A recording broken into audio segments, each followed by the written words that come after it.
ગુજરાતી વાનગી બટાટા પૌવા બનાવી રહ્યા છે। સૌપ્રથમ આપણે આ બધી સામગ્રી યુઝ કરીશું।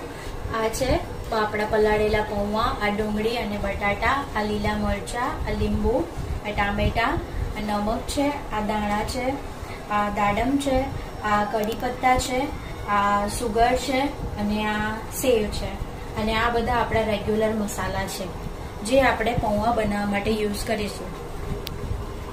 આપણે 4 સ્પૂન આપણે તેલ લઈ લઈશું અને આપણે આપણો ગેસ ઓન કરી દઈશું।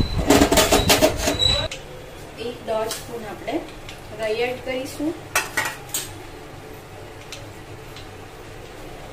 રાઈ તગડી જાય એટલે આપણે 1 સ્પૂન જીરું એડ કરી દઈશું। જીરું એડ કર્યા પછી આપણે કઢી પત્તા એડ કરી દઈશું। થોડી હિંગ એડ કરી દઈશું।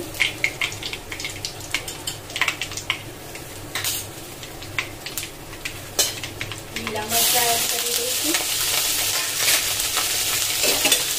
આપણે ડુંગળી અને બટાટા રાખ્યા છે અને કાઢી દઈશું, એડ કરી દઈશું।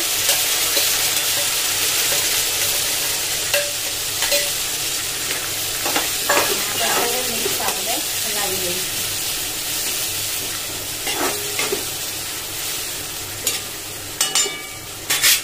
આમાં થોડું 1 સ્પૂન નમક એડ કરી દઈશું જેથી કરીને આપણા બટાટા જલ્દીથી ચડી જાય।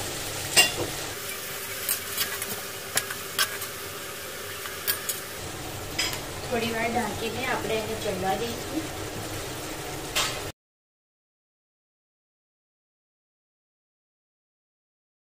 ટામેટા આપણા સરસ મસ્ત ચડી ગયા છે અને એકવાર આપણું બટાટું આપણે કટ કરીને જોઈ લેવાનું, મસ્ત ચડી ગયું છે। હવે આપણે એની અંદર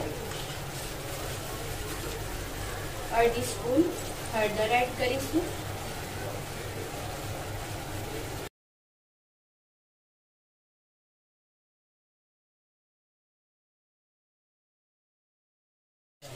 લીંબુનો રસ એડ કર્યા પછી આને પ્રોપર બરાબર રીતે મિક્સ કરી લઈશું।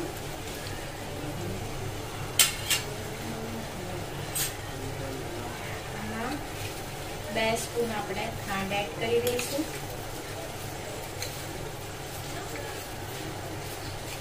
એને સ્વીટ જોઈતા હોય એ પ્રમાણમાં તમે ખાંડ એડ કરી શકો છો।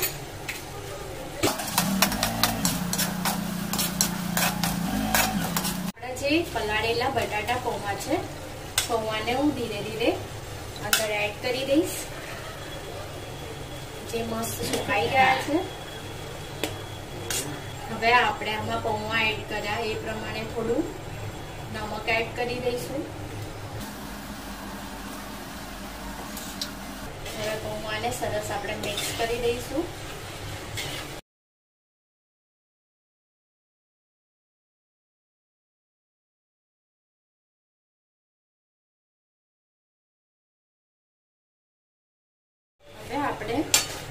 આપણા પૌવા સરસ એડ થઈ ગયા છે। હવે આપણે આપણો ગેસ ઓફ કરી દઈશું અને આપણે એને સર્વિંગ બાઉલમાં લઈ લઈશું અને સર્વ કરીશું।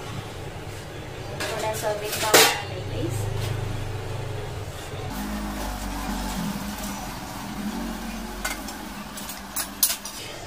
હવે આપણે આમાં થોડા ધાણા એડ કરી દઈશું।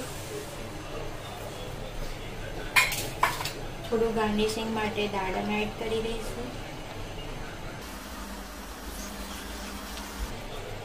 અને થોડી ઝીણી સેવ એડ કરી દઈશું।